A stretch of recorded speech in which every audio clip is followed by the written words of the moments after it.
Tribal Chief Jacob Fatu? Let's talk about it. So, the story going on here is that Jacob Fatu is becoming unhinged. He's unraveling. He's becoming uncontrollable. The Usos seem to be torn there a little bit between Roman and Jacob.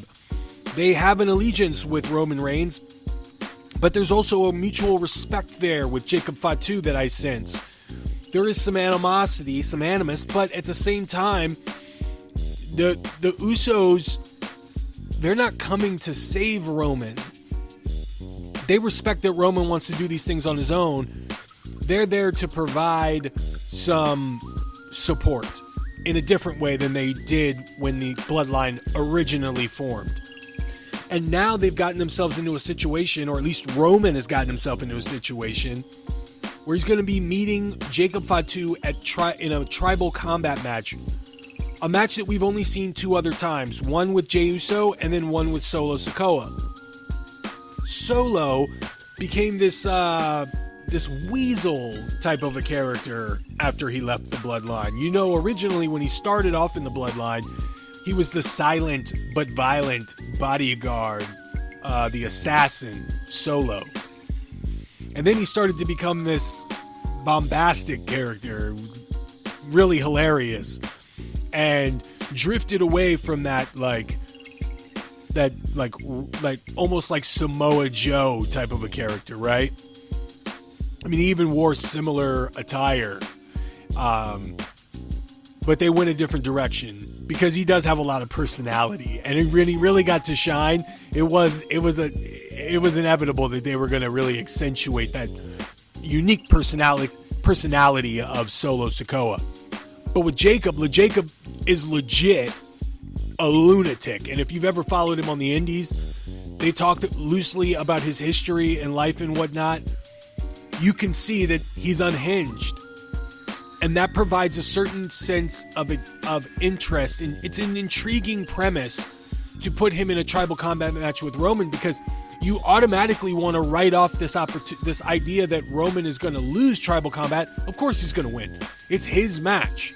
And of course, why would they put the title on Jacob? Number one. And number two, why would they force Roman to acknowledge Jacob Fatu?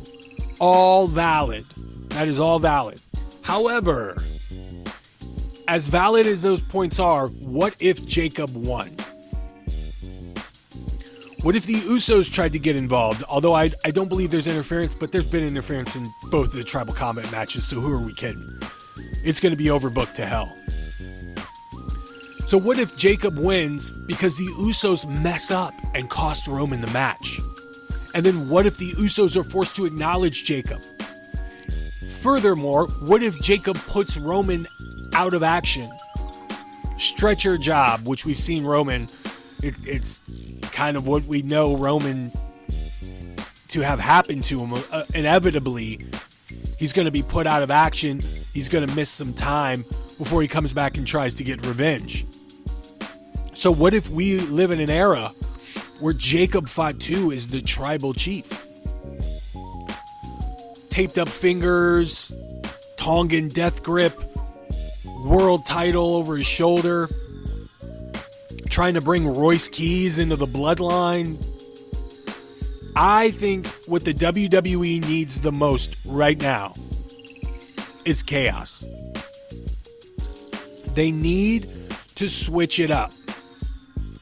Do something that gets the people talking. We've already seen Roman Reigns have an elite, no pun intended, world title reign. This is an opportunity before Roman Reigns starts to think about retiring to really put over a family member, a young family member that has all of the opportunity in front of him. He's got the charisma. He's got the poise. He's got the look. He's got the moveset. He's got the excitement to really do something special. And a character like Jacob Fatu we haven't really seen in a while, which really, he stands out. And it's nice that they were able to transition Jacob Fatu from being like this like catchphrase aura farming type of a guy where he's like, you know, I'm all gas and no brakes with it. Yada da mean. Like, there's going to be a time where the crowd is going to beckon for that again. But they can step away and let him be like how he is now, which is solemn. He almost kind of speaks with like a lazy tone. And then he snaps. It's wild to see. It's intriguing as all hell. And knowing that he could run Raw and bring in these anti-authority type of guys to help, while the Usos have to stand behind him until Roman gets back, I think is a nice premise. And I think you can do a lot with it. And then with Oba, once he's done with Brock Lesnar, he could have these confrontations with Jacob Fatu.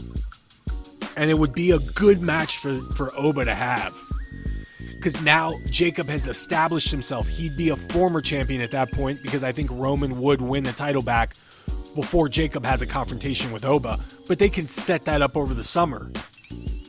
They can tease that in between Oba feuding with Brock and Roman feuding with Jacob. They can tease that interaction between those two to give you an idea of what's to come. And I like that idea too.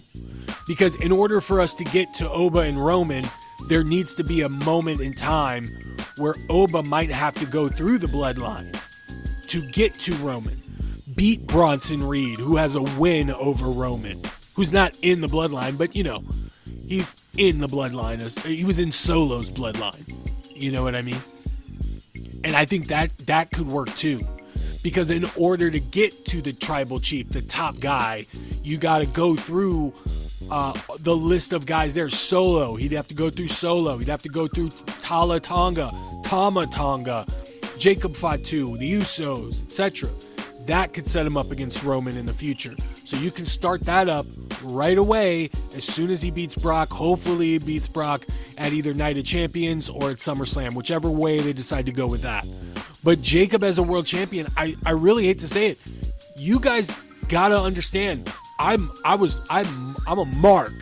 I fucking got fooled when Brock retired. I thought he was really retired. He comes back, and now I think all bets are off, man. They can put anything out there. Test Jacob Fatu out as world champion just to see what'll happen. And I don't think they'll be disappointed. I think Jacob's got all the tools to carry that title, even for a small run, until Roman gets back and challenges them and ends up winning. They could even go last man standing or something like that. Hell in a Cell. Tribal warfare. They can introduce a new gimmick. Whatever. They could even do it via satellite. They can do Tribal Combat 2 in Samoa. That's a little wild, but you know what I mean? And the whole match can be cinematic. You know, everybody's talking about cinema. This could be a real cinematic match that they could set up. I don't know. It's out there, you guys. I'm just throwing ideas out there, but I wouldn't write off Jacob Fatu to lose at Clash in Italy. I wouldn't write that off at all. You guys shouldn't either. You guys let me know what you think about that. Is Jacob Fatu going to win the WWE World Championship? Do you think he is formidable enough to win that title?